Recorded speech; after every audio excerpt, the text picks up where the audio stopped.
Okay, so I bet you're the kind of person who loves hearing those close call stories. Mm-hmm. You know, the ones where like one decision could have changed everything. Oh, absolutely. Those stories are fascinating. We've got two stories today that really highlight that feeling. Like in Mm-hmm. the first one, this couple is on a road trip Mm-hmm.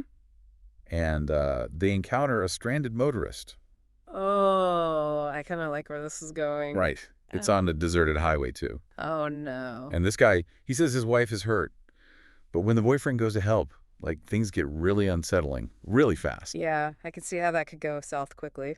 Then the second story, this woman is walking home alone and starts getting these cryptic texts from some unknown number, Oh, warning her not to go home. is this like a straight out of movie situation? Yeah, it's totally like something out of a thriller. See, this is what I'm talking about. These almost happen stories, they really tap into our primal fears. You know, that feeling that danger could be lurking anywhere. Right. And it really makes you think. Like, how do we make decisions when we're facing the unknown, especially when it comes to personal safety? Well, you know, we often talk about survivor bias, but I think it's easy to forget how much it shapes our view of the world. We only hear from the people who made it out right. That's true. So we kind of end up with this distorted picture of risk. It's almost like a highlight reel of the worst case scenarios. Yes, that's such a good point. Yeah, So like with that couple on the highway, we only know their story because something went wrong. exactly. But what about all those times people stopped to help and it was totally fine? Right. We never hear those stories, Mm. you know. They don't make the news. Nope, they don't become those cautionary tales. So are we saying that couple made the wrong choice by stopping? I don't think it's about right or wrong. It's more about understanding how complicated risk assessment can be. Okay, I see what you mean. They acted on an impulse to help, which is a good thing. But they were also working with limited information Right. in a high-stress situation. For sure. And that's where things get really interesting from a psychological perspective. Okay, I'm all ears. Tell me more about this psychological perspective. Well, just think about all the media we take in, like movies, TV shows, even the news.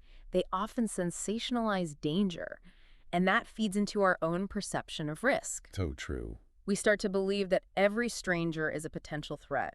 Every dark alley is a crime scene just waiting to happen. Yeah, it's almost like our brains are primed for the worst case scenario. Exactly. And then we have social media, Ugh, don't even get me started. which can make this whole thing even worse. We see all these posts about scary encounters, cautionary tales from friends and family, Right, right. and it all just reinforces this idea that the world is a dangerous place. So it's not just about our own personal experiences, but also like the collective narrative we're exposed to. Precisely. And that can really affect how we behave. How so? Well, we might be less likely to help others, more suspicious of people we don't know. We might even Hmm. avoid certain situations altogether. Just based on what we perceive as risky. Exactly. Which may not even be accurate. That's crazy when you think about it. And how about that woman getting those texts? How does all this apply to her? She didn't even have to like face a stranger. It was all through her phone. You know, that story is a perfect example of how uncertainty and ambiguity can be just as unsettling as a direct threat. Like each text just ratcheted up the tension, Oh, for sure. building this sense of dread and anticipation. Totally. Yeah. And because we never find out what happened, our imaginations go wild. It's like our brains are just hardwired to fill in those gaps. Yeah, and you know what? Usually those gaps get filled with the worst possible outcomes. Oh, absolutely. You know, that's actually a thing. It's called hindsight bias.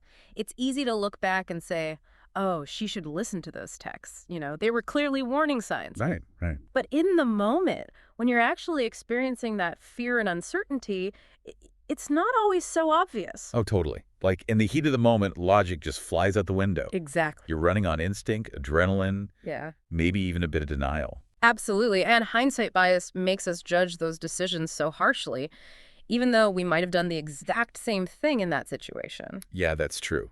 So to really understand the choices she made, we have to consider like the psychological factors at play. Right.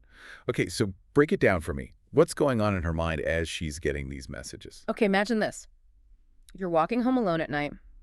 You're already kind of on high alert, right? A little on edge. Oh yeah, for sure. Then suddenly, you get this text from a number you don't recognize, warning you about danger. Ooh, that's creepy. What happens? Your heart starts racing. You start looking over your shoulder.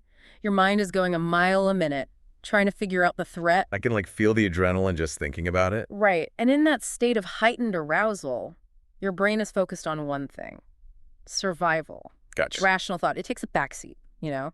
Your focus narrows, you're hypervigilant to any potential threat. So it's like fight or flight mode, but you don't even know what you're fighting or running from. Exactly. And that's what makes those vague texts so effective. They create this sense of like pervasive threat, but there's no clear source, no clear target. Right. So your mind starts to search for patterns, trying to make sense of it all. And often that leads to, catastrophizing, Makes sense. imagining the worst case scenarios, which just feeds that fear response even more. So it's like a vicious cycle. The fear feeds the imagination, and the imagination feeds the fear. Exactly. And when you're in that state, it's so hard to think clearly and make rational decisions. Oh, absolutely. It's important to remember our brains are wired for survival, not necessarily for logic, especially in those high-stress moments. So what's the takeaway here? Should we just ignore our gut feelings? No, not at all. Intuition is a powerful tool. Yeah. But it's important to be aware of the things that can affect our gut reactions. Like what? Well, the media we consume, our past experiences, even our current mood. So it's about finding a balance between trusting our instincts and, I guess, being a little critical of them too. Exactly. And recognizing that sometimes the best decision is to just get out of a potentially dangerous situation. Even if you're not 100% sure of the threat. Yeah, exactly. Right. It's almost like in those moments of uncertainty, prioritizing safety over logic can be the most rational thing to do. That's a really interesting way to put it. These stories aren't just about these spooky encounters. They're about understanding how our brains work under pressure, and hopefully that understanding can help us make better choices in the future. And maybe help us avoid becoming the next Vile Vision story. Haha, exactly. Knowledge is power, right? Especially when it comes to understanding risk and decision making. Okay, so we've talked a lot about the psychology of it all. But what about the stories themselves? Mm. What makes them so effective? I mean, there are a lot of scary stories out there, Sure. but these ones really stay with you. It's the details, isn't it? Yeah. The writers of these stories are so good at creating atmosphere and suspense. They use vivid imagery, sensory details, and that slow burn approach that keeps you hooked. Oh, yeah.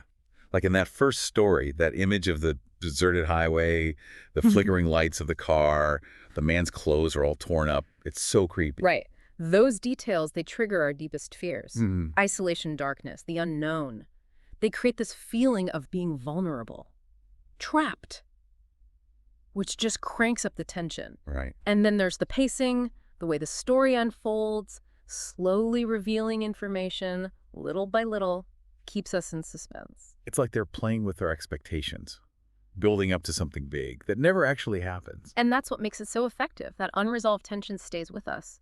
Long after we finish the story, it makes us imagine our own endings. It's like they're letting us decide how the story ends, which makes it feel more personal. I think that's a great point. These stories are so powerful because they tap into our fears, but they also engage our imaginations, making us active participants in the narrative. And that's a pretty powerful combo, right? Fear and imagination working together to create this really unforgettable experience. It reminds us that storytelling is more than just entertainment. It's a way to explore what it means to be human, to face our fears, to understand ourselves better. I love that. And with that, I think it's time to bring this deep dive back to you, dear listener. Yes. Because as fascinating as these stories are, they're also a bit of a mirror, Right. They make us look at our own lives, our own choices. Do we usually trust our gut?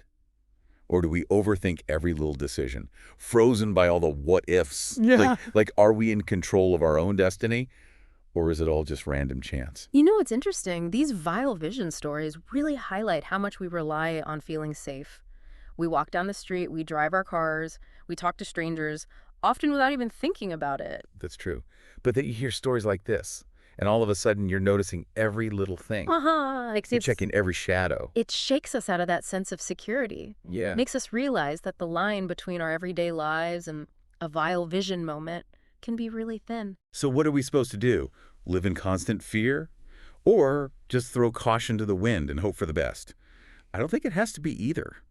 Yeah. Like, I think the answer is somewhere in the middle. Yeah. It's not about living in fear. It's about being aware, being informed. Right. We can accept that bad things happen, Right. but we don't have to let that fear take over. And maybe that's what makes these Vile Vision stories so important. They remind us to trust our instincts, For sure. to pay attention to our surroundings, to be ready for anything. So it's not about being paranoid, but about being prepared. Yeah. Maybe trusting your gut a little more. Yeah. Being observant. And knowing that sometimes, even when we think we're making the best choice, things can still go wrong. Right. And it doesn't necessarily mean we made a mistake.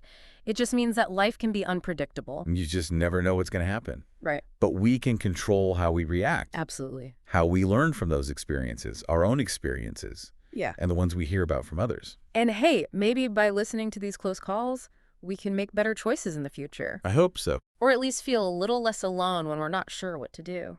Well said. And on that note, we want to leave you with something to think about Okay. as you go about your day. Think about all those little decisions you make, like what route you take home, or if you decide to help someone, or even just answering a text. Each one of those choices could be a turning point. Exactly, like a step onto a different path. So, dear listener, the next time you're at a crossroads, remember the stories we shared today. Good advice. Listen to your gut. Be aware of your surroundings. And maybe, just maybe, you'll avoid becoming the next vile vision story. Thanks for joining us on this deep dive. Stay safe out there. And until next time, keep exploring.